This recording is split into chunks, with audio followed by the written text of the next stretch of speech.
Sebagian manusia mengatakan, sebagian manusia bahkan ustadz mengatakan Allah tidak berada di atas arsy.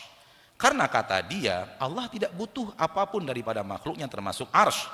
Kalau Allah di atas arsy berarti Allah bergantung kepada makhluknya yaitu arsy. Bagaimana ini ustadz? Wahai orang-orang yang menyatakan itu, yang mengatakan Allah di atas arsy siapa? Allah. Apakah kalau Allah yang mengatakan di atas arsy, salah kita mengatakan Allah di atas arsy? Sementara yang mengatakan Allah di atas arsy itu Allah itu sendiri. Malakum kaifa tahkumun? Ada apa dengan kalian membuat patokan hukum yang aneh? Saya katakan sesuai dengan yang Allah katakan, saya salah. Lalu apa yang benar?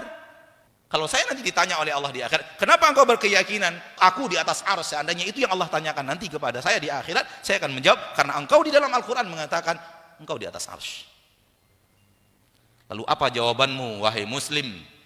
Ketika Allah nanti bertanya kepadamu, kenapa engkau tidak meyakini aku di atas arsy? Padahal aku telah katakan di dalam Al-Quran, aku di atas arsy. Coba siapkan jawaban dari sekarang. Cari jawaban yang bisa menyelamatkan anda di akhirat.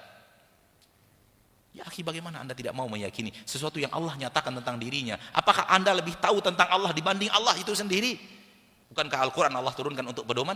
Bukankah Allah menurunkan Al-Quran untuk diikuti? Bukankah akidah yang Allah nyatakan di dalam Al-Quran harus dijadikan akidah dan keyakinan? Oleh karena itu, melangkahlah dengan Al-Quran. Al-Quran menyatakan, nyatakan seperti yang ada di dalam Al-Quran. Al-Quran tidak menyatakan, jangan mencoba-coba menyatakan sesuatu yang tidak dinyatakan di dalam Al-Quran. Ini akidah yang benar. Begini cara bermuamalah yang benar. Begini cara mengambil ilmu yang benar dari Al-Quran. Allah mengatakan Allah di atas arsy.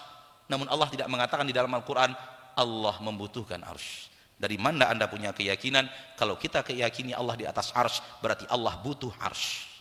Di mana Allah mengatakan itu di dalam Al-Quran? Di mana kami menyatakan akidah yang seperti ini di dalam kajian-kajian kami? Tolong cari. Anda bertemu saya menyatakannya, potong leher saya. Kalau ada saya menyatakan Allah di atas arsy, Allah butuh arsy. Kalimat yang terakhir. Kalau bertemu saya mengucapkannya dalam kajian, saya datang kepada anda untuk penggal leher. Karena itu tidak pernah saya yakini seumur hidup. Bahkan saya meyakini Allah di atas arsy, arsy butuh Allah. Bukan Allah yang butuh arsy. Kalau anda tidak berani menyatakan seperti yang Allah nyatakan di dalam Al-Quran, kemana anda akan mencari keselamatan di akhirat? Taib. Fahamlah kita terlalu cerdas. Sehingga kecerdasannya membuat dia sesat. Kenapa terlalu cerdas? Karena rumus ilmu Allah dia pakai rumus ilmu manusia.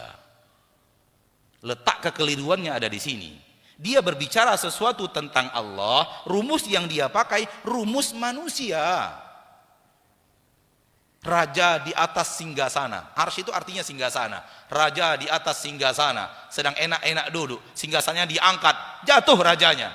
Seperti itu juga dengan Allah. Allah di atas arsy-nya, ketika singgasananya dibuang, Allah akan jatuh. Gitu. Itu rumus manusia untuk manusia, rumus makhluk untuk makhluk. Anda sudah berbicara Rabbul makhluk, pencipta makhluk. Maka jangan pakai rumus manusia untuk bicara Allah. Itu pintu kesesatan besar. Ketika anda bicara Allah pakai rumus manusia. Terakhir, wahai orang-orang yang ingin berakidah dengan baik dan benar, jangan coba-coba yakini sesuatu tak ada di dalam Al-Quran, tak ada di dalam hadis. Jangan coba-coba yakini. Kalau anda ingin selamat akidah anda, cukuplah yakini apa yang ada di dalam Al-Quran, apa yang ada di dalam hadis. Kalau anda tambahkan, anda sesat. Cukupkan apa yang Allah katakan, itulah akidah saya. Apa yang Allah nyatakan, itulah akidah saya. Apa yang dinyatakan oleh Nabi, itulah yang saya yakini. Saya tambahkan setengah saja, setengah itulah sesatnya. Saya tambahkan 5.000 tambahan, 5.000 itu sesatnya. Karena tidak ada di dalam Al-Quran dan tidak ada di dalam hadis. Ya, ini masalah gaib. Kita tidak bisa lihat dengan mata kita, tidak bisa pegang dengan tangan kita. Kita hanya menyerah dengan berita yang datang. Dan berita yang datang itu di dua tempat, Al-Quran satu, hadis satu. Maka cukupkan akidah anda dengan apa yang ada di dalam Al-Quran, dinyatakan di dalam Al-Quran, dan apa yang ada di dalam hadis dan dinyatakan di dalam hadis. Cukup itu akidah saya, tak tambah sedikit pun. 0,00001% pun tak akan saya tambahkan. Itu akidah yang benar. Karena akidah berasal dari ilmu gaib, dan ilmu gaib tidak bisa kita deteksi dengan panca indera kita sehingga kita bisa menyatakan sesuatu yang tidak dinyatakan. Makna arsy ala wartafa, di atas arsy dia. Kalimat Anda tadi menuding sesuatu akidah yang tidak ada di dalam Al-Quran, tidak ada di dalam hadis. Maka ketika Allah menyatakan Ar-Rahman, Allah yang Maha Pengasih, alal arsy, di atas arsy, nyatakan seperti yang Allah nyatakan, di akhirat Anda selamat.